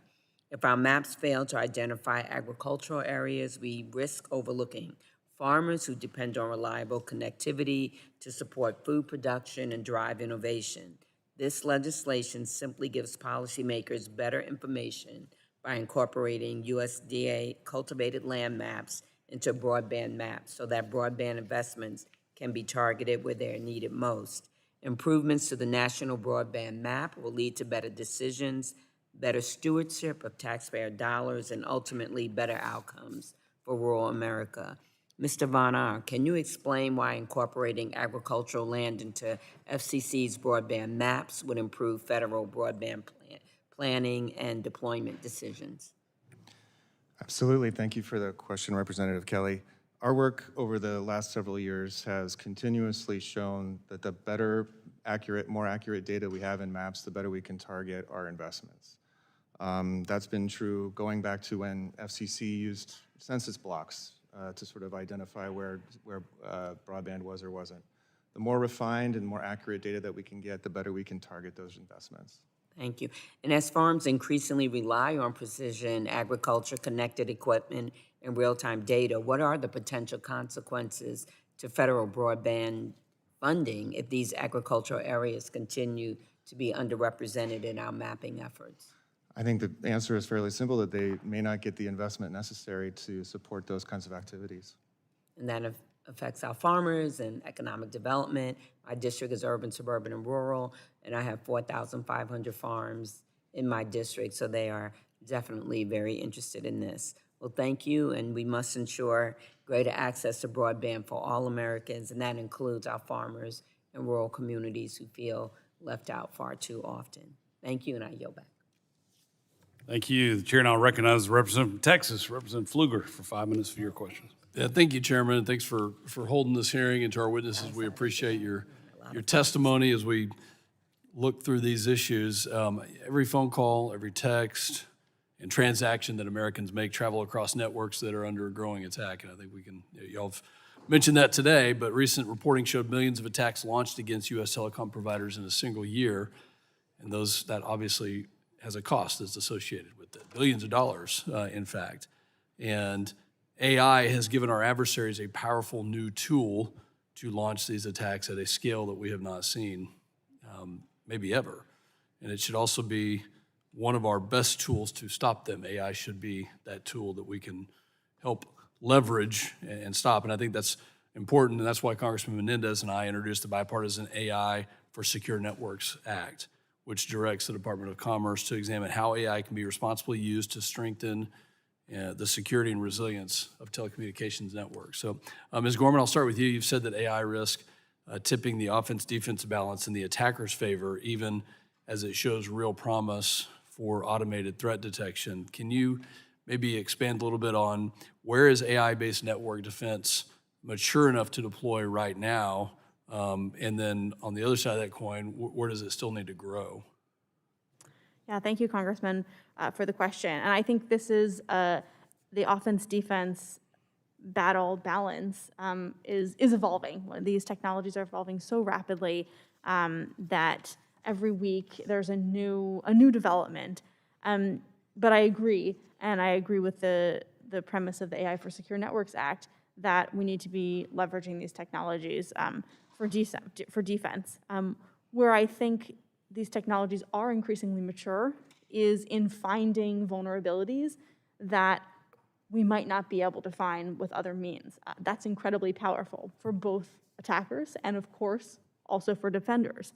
Where I think there's still work to be done is exactly in this question of what kinds of models and what cybersecurity standards of the models themselves are we going to allow into our networks to monitor the traffic on networks, to find vulnerabilities, to monitor for suspicious behavior.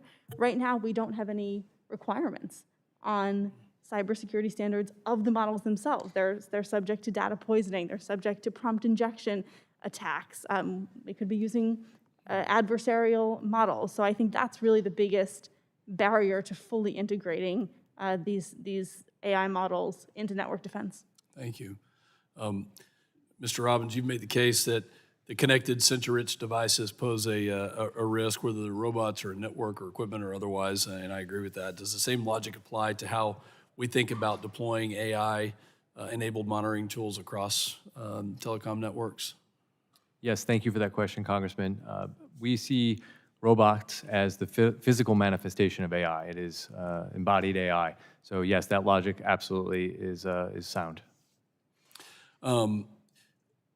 I want to talk robocalls, and I know that this has been discussed, but it's obviously one of the top complaints that we hear, and assuming that most of my colleagues are also getting the same, but according to the FCC, illegal and spoofed robocalls remain its top consumer protection priority, and a large share of that traffic is originating in foreign locations with foreign-based robocallers. And it's a huge problem and a challenge.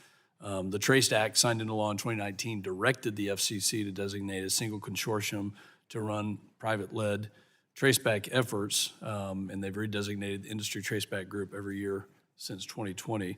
Mr. Rupi, you helped build the ITG from scratch, and how would extending that consortium's designation from 1 year to 3 years, say, affect its ability to actually go after robocallers and have a higher effective rate?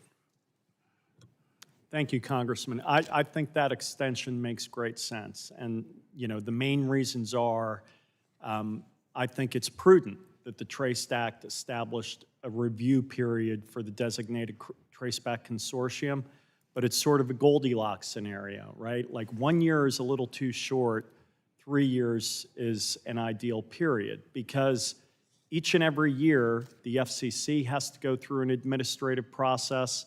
If a competing application is filed, the traceback consortium has to respond. So in my mind, it's a more efficient process that enables both the Enforcement Bureau and the traceback consortium to do what they do best, which is find bad guys and target them. Thank you. 5 minutes is hard to get everything solved, but I appreciate that. Yield back, Chairman. Thank you. The chair now recognizes Representative from California, Representative Barragan, for 5 minutes for her question. Thank you, Mr. Chairman. Last year, seniors lost $7.7 billion to scammers, up to 59% from the year before. And part of that came from what the FBI calls distress scams, where the AI voice cloning tools mimic a grandchild's voice to fake an emergency. Mr. Rupi, these scams are already happening today. In addition to the Quiet Act, what else can Congress do to stop that call before it ever reaches someone? Thank you, Congresswoman. And, you know, I don't want to sound like a broken record, but I do believe that, you know, in my mind, we can find the individuals originating these calls. We can find them, we can locate them, and we can find the organizations that are, you know, managing that process. And that is a heartbreaking scam. It's terrible. My own 90-year-old mother received a call like that. But that is why I really think we need to start focusing on criminal enforcement. I think too often people think about robocalls as a nuisance, a bother. It's no longer that. This is, as I noted in my opening testimony, it's not only a major consumer harm issue, it's national security. Is there anything in the current law now that would stop the call before it connects? I think the closest thing that would stop a call before it connects is removal from the FCC's robocall mitigation database. In other words, whoever that provider is that is originating those calls, once they are taken out of the database, they can't do that anymore. And the FCC has done that. They've removed 1,400 last year from the RMD. Thank you. One more on this is a lot of my constituents speak Spanish or another language at home first, and scam operations already run calls in multiple languages. Does a disclosure rule like the Quiet Act protect someone if the scam isn't happening in English, or are non-English speakers more exposed and less protected than everyone else? Thank you, Congresswoman. In my opinion, I don't think that imposing compliance mandates will lower the prevalence of those calls or reduce those calls, because at the end of the day, the bad actors behind those calls, they don't care about compliance. They don't observe do not call mandates. They do not disclose their actual identities, and it's not going to have the downward pressure on illegal robocalls that we all want, in my opinion. Is there any kind of tracking of whether these scams are disproportionately target non-English speakers, or is that data we don't have? There are certainly vendors out there, and potentially some carriers that have that information. They can see where these scams are occurring geographically. So companies like UMail, Nomorobo, and others, they can see that data. Great, thanks. Mr. Vana, a 2023 report that you authored found that nearly a third of families without broadband said the reason was cost, and a quarter of families who already had it struggled to afford it. Now, those same families are paying up to $30 a month more, which is almost $350 a year since the Affordable Connectivity Program ended. Does GAO still consider the single biggest barrier between families? Does GAO still consider cost the single biggest barrier between families and affordable broadband? If it's certainly one of the key issues, if not the most critical one, yes. It's not the most critical? Cost is not the most critical? No, it certainly is one of the most critical, yes. Oh, it is one of the most critical. Because I saw a report that GAO had, and it mentioned a number of programs that were important, and that the Affordable Connectivity Program was one of them. Right. Do you think that helped people afford access to broadband? While that program was going on, there were some 23 million subscribers to that program that benefited from that particular program. After it ran out of money, I think that there were sort of estimates that some 5 million or so subscribers discontinued their service, and some 8 million more perhaps would either downgraded their service or went to try to find some lower cost options. So millions of people lost access to broadband when that program went away. Some did lose access to broadband, and then what we understand more recently is that they're trying to find ways to get broadband back. So they're trying to find cheaper, lower cost options. Well, they need Democrats back in power to do that. I yield back. The chair recognizes the gentleman from Louisiana, Mr. Carter, for 5 minutes for your question. Thank you, Mr. Chairman, and thank the witnesses for being here. We appreciate your time and expertise. Broadband is the critical infrastructure that connects our communities and enables people to fully participate in the modern economy. It powers nearly every sector of our society, and as artificial intelligence continues to evolve, reliable, high-speed connectivity will not only become more essential, but will be more needed in areas than ever before. If the United States wants to remain a global leader in innovation and compete with other nations, we cannot afford to leave people behind because of the lack of reliable connectivity. That's why the Broadband Equity Access and Deployment, or BEAD program, is so important. This historic investment was intended to finally connect rural and underserved communities to high-speed internet. Unnecessary deployment delays only widen the digital divide and postpone economic opportunity. We know that broadband is the backbone of telehealth, allows patients, especially in rural areas, to access quality health care without traveling long distances. But without reliable infrastructure, broadband infrastructure, telehealth simply is not an option for those who need it most. And our technology continues to evolve. We must continue investing in communication technology and networks to connect everyone regardless of their zip code. Mr. Gorman, why is resilient broadband infrastructure an essential component for consumers to fully leverage artificial intelligence? Thanks for the question. I think a few reasons. First, that throughout, we're in a global competition to develop AI, to deploy AI, and we need the best and brightest from this country to be part of that race and that contest. And right now, if students around the country are unable to access artificial intelligence, are unable to build their own tools because of lack of access to broadband, we may not get the best and the brightest is part of this geopolitical competition. Additionally, you mentioned the rural and underserved communities, telehealth. I actually think some of the most innovative applications of artificial intelligence are exactly in these fields. Taking a global example, in India, AI helped farmers massively increase yields, productivity, decrease the amount of pests in crops. I think we can do the same thing in many farming communities across the United States.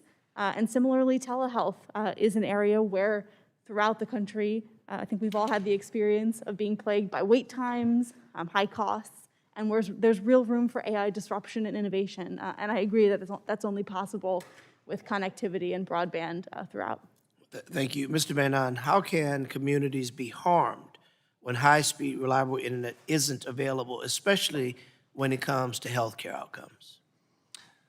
Thank you for the question, Representative Carter. I mean, in general, they would forego the benefits of being able to participate in the internet economy, right? Which could mean things like job opportunities or business opportunities. It could When healthcare clinics are closing down because of drastic cuts to Medicaid, and we're seeing clinics and critical care units going away, and in some cases, rural hospitals, the only access they have will be through telehealth.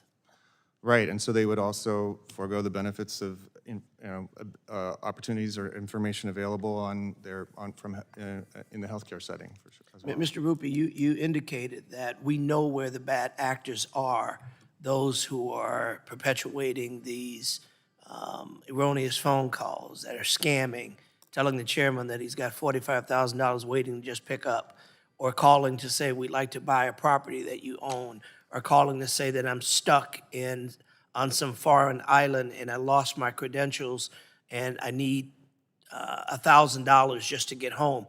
These happen all the time. Our aged communities are finding themselves more and more vulnerable to these bad actors who call with what appears to be legitimate phone calls with people with distress.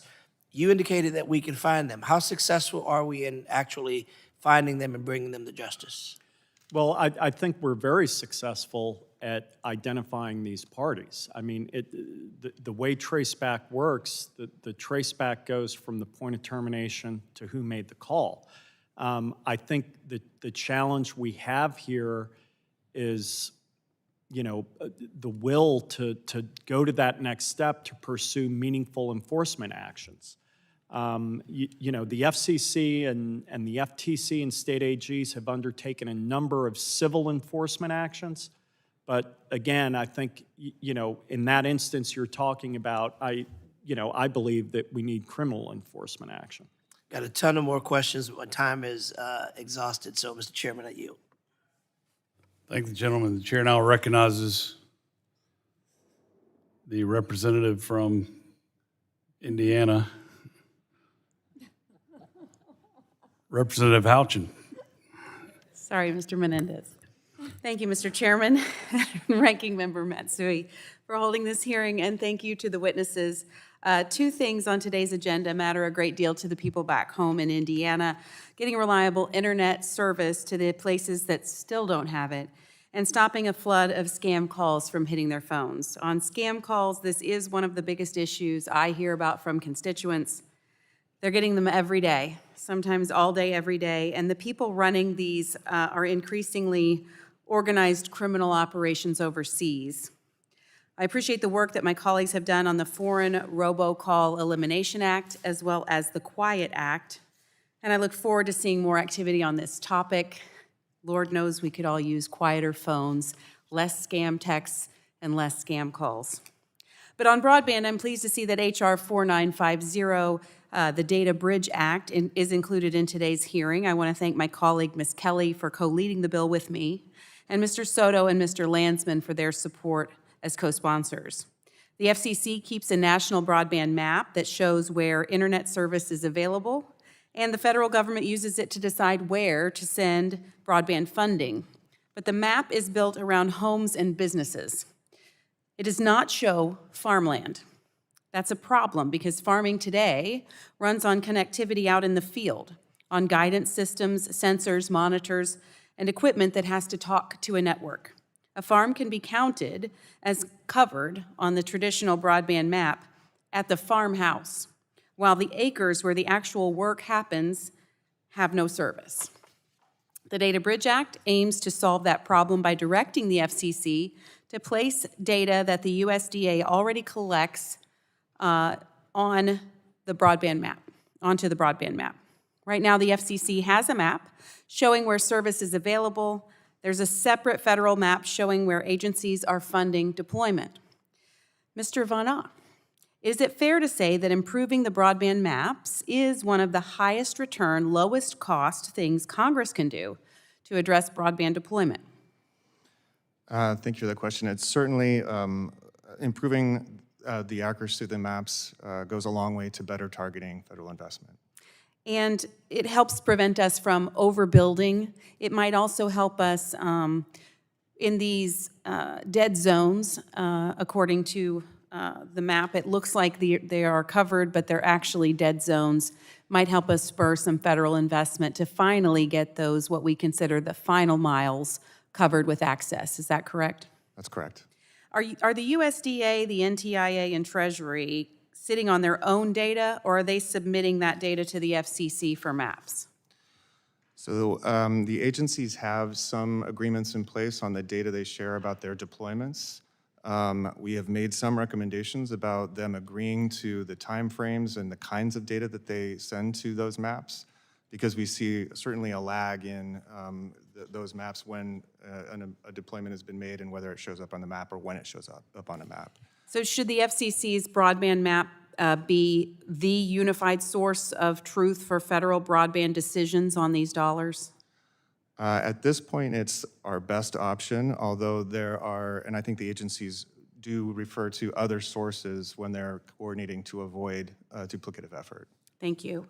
A principle that runs through the GAO's work is that agencies should use the data that the government has already collected before devising anything new. Is putting an existing federal data set onto an existing federal map exactly that principle in practice?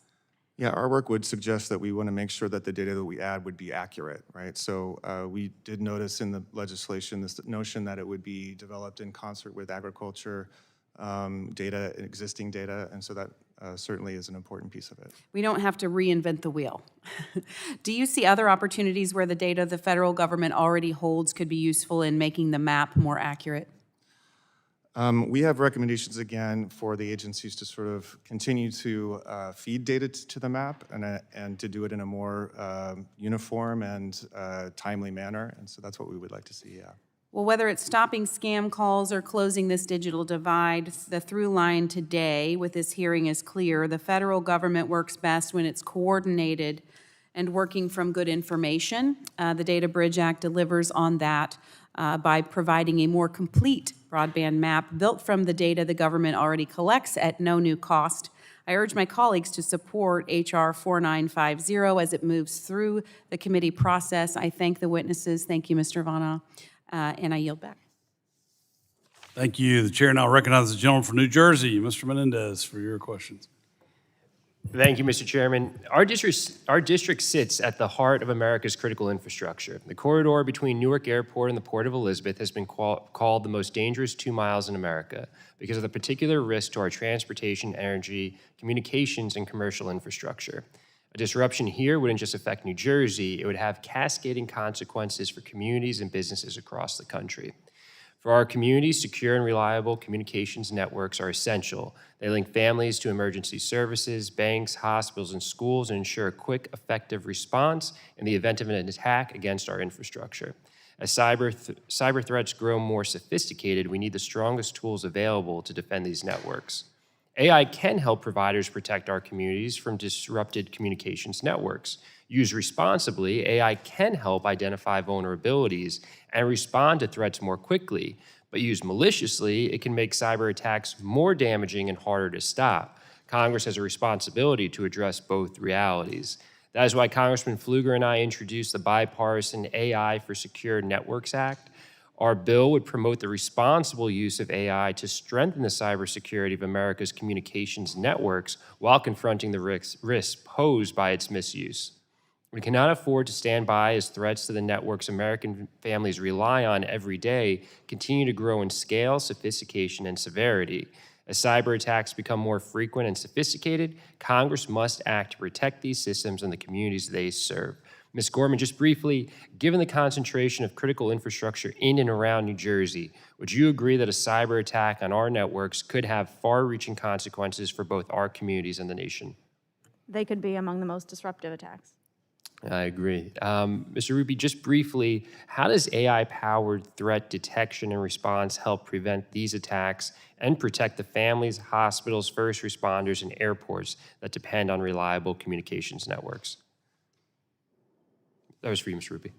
I think thank you, Congressman. I think, communications companies are leveraging AI to protect the networks because, as you noted, adversaries are likewise deploying it. So it's a bit of an arms race. Yeah, it's on both the offensive and defensive capabilities, and so being prepared for both. While AI offers opportunities for innovation and security, we also know that bad actors are also using this technology to exploit our vulnerabilities and improve cyber attack capabilities.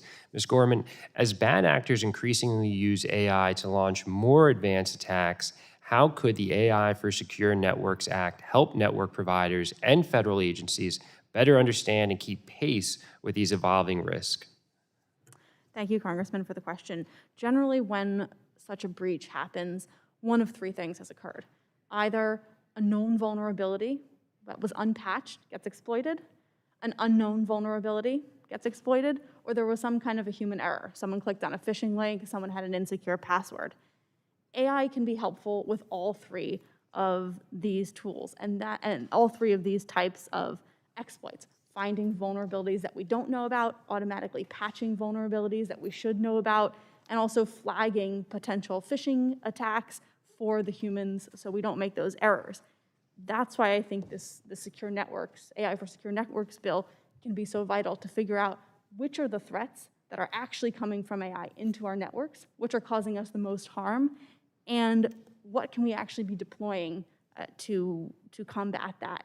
And this technology is moving so quickly that this needs to be more than just a one-time thing. We need continuously updating our understanding, and I think this act is a great start to provide this information across the federal government. I appreciate that. Because American families should not have to worry that a cyber attack could cut them off from emergency services or the people they love. Our networks are too important and the stakes are simply too high for Congress not to act. I'm proud that this committee is advancing bipartisan solutions to strengthen these systems, protect families, and keep communities across the country connected. Thank you, Chairman, and I yield back. The gentleman yields. Now I'll call on Representative McClellan for your 5 minutes. Thank you, Mr. Chairman. U.S. households have, on average, 21 devices connected to the internet. I expect this is only going to grow as AI, robotics, and other smart Internet of Things devices become more integrated into our daily lives. This makes reliable and secure communication networks more important than ever. And at the same time, we have seen what happens when we do not act fast enough to address the growing cyber and national security threats early. We must learn from the past to inform the future. The stakes are too high to do otherwise.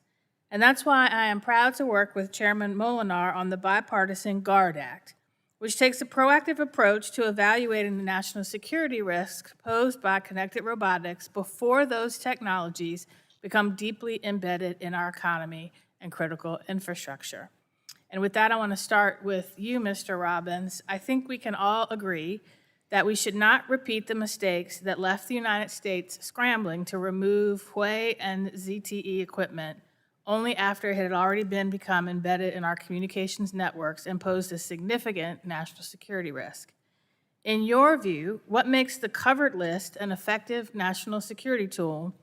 And are there other tools or authorities that Congress should consider to ensure that the U.S. maintains pace with China's rapid deployment of robotics? Yeah, thank you for that question, Congresswoman, and thank you for your leadership on the GUARD Act. It is very much sincerely appreciated. So, first of all, the covered list is a good source of action. With the GUARD Act directs the FCC to take action because the FCC has the authority to take care of this proactively. They can, as they've done with drones and internet routers, restricted the import of future models, which doesn't necessarily impact the models that are already here. That ensures that there's a cutoff point. It gives investors certainty that the market's not going to continue to be flooded with subsidized Chinese robots or drones, and further injecting national security risk into the United States. The FCC also has a lot of agility in their ability to act. So when a company takes an action like sets up a fake subsidiary, a white label company to then continue to try and do operations in the United States, the FCC has the agility to quickly take action and ban that subsidiary. And in fact, they just did so this week with 9 or 10 fake companies that were operating as white label subsidiaries of a Chinese drone company, DJI. And what is the worst case scenario if we wait too long to confront the potential threats posed by Chinese-made communications equipment, technology, and services in advanced robotics? Yeah, the risk is that they become embedded in society like Chinese drones did, and then the cost of rolling that back is significantly greater to the American people, while we're also exporting the data that the robots are collecting right back to China, powering their innovation, powering their research.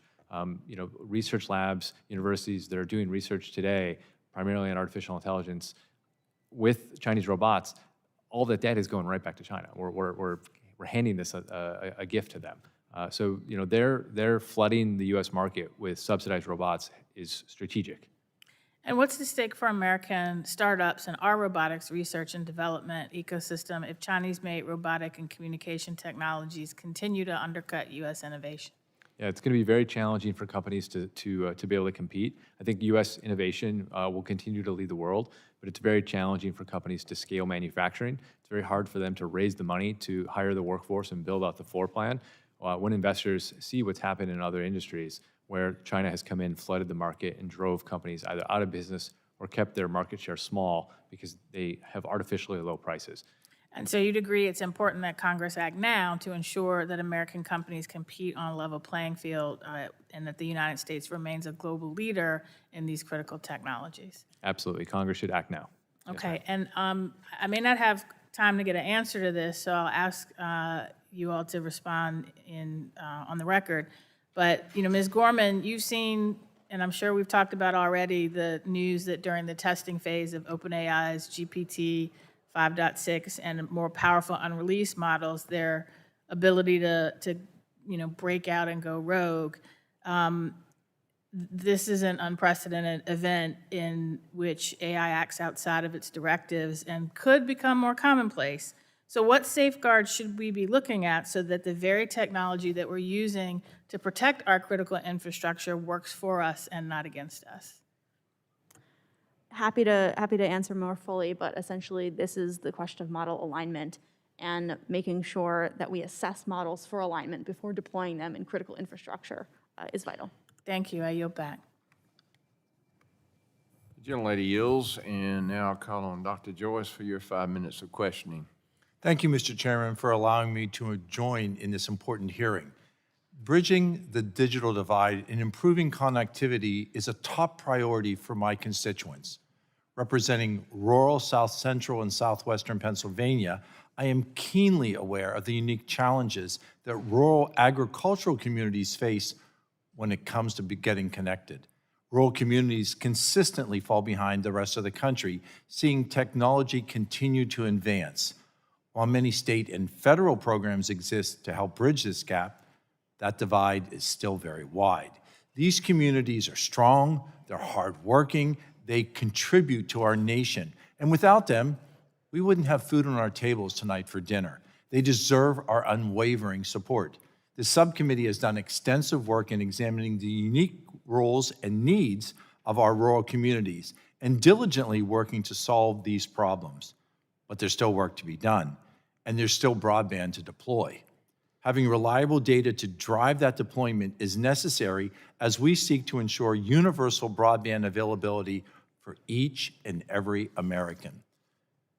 Accurate broadband mapping is critical to the efficient use of taxpayer dollars for the administration of federal broadband programs that aim to deliver necessary telecommunications infrastructure to rural communities. Mr. Vaughn, current data can sometimes be unreliable. I think we can agree on that. Can you speak about your recommendations for improving the FCC's mapping strategy and how this can be achieved in a way that improves specifically broadband deployment in the underserved rural areas? Thank you for that question, Representative Joyce. Our recommendations have been around getting federal agencies to be more uniform in their reporting of their deployment data to the maps so that we understand where there are federal obligations for a build-out and where there still is service lacking. So we have those open recommendations. We're working with the agencies to close them and to get sort of agreement amongst them all. But that's where our recommendations are. Led by Congresswoman Houchin, who just spoke to you, H.R. 4950, the Data Bridge Act, seeks to improve the FCC's existing national broadband map to include a layer specifically for agricultural areas. Representing rural Pennsylvania, I am grateful to Congresswoman Houchin for leading this legislative effort, and I'm proud to join in and co-sponsor that legislation. Mr. Von Au, in your opinion, how would this mapping addition create the opportunity for more federal grant dollars to reach these areas that the coverage is needed in so desperately? I think our work has shown, again, more specific and more accurate data in the maps will help spur investment into those areas that are of greatest need. Do you have, Mr. Van Al, do you have any other suggestions for this subcommittee as we continue to work towards closing that digital divide completely? I think what's important going forward is once these programs that are all actively deploying broadband infrastructure sort of get to an end point, how are those networks going to be sustained over time and maintained over time? And I think that's sort of the question going forward for what a national broadband strategy would look like in the future. And those next steps need to be addressed right now. So thank you for bringing that into the discussion. We recognize that critical resources for rural communities, such as precision agriculture, telemedicine, and even the ability to call 911, require dependable and reliable connectivity. Hardworking families in rural America built this nation. Their way of life must be preserved and supported by the modern technology that is available to so many Americans. And as we continue to seek ways to provide this infrastructure to every corner of our great country. I'm proud to support Congresswoman Houchin's Data Bridge Act. It makes a strong step forward on the path to finally bridging the digital divide and ensuring the universal broadband availability reaches each and every corner of America. Thank you, Mr. Chairman, for allowing me to participate in this, and I yield back the remainder of my time. The gentleman yields. I believe we have one more member on the way. We just got a notification.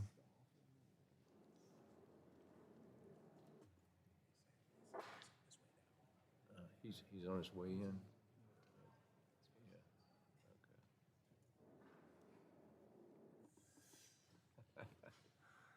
Bear with us a moment.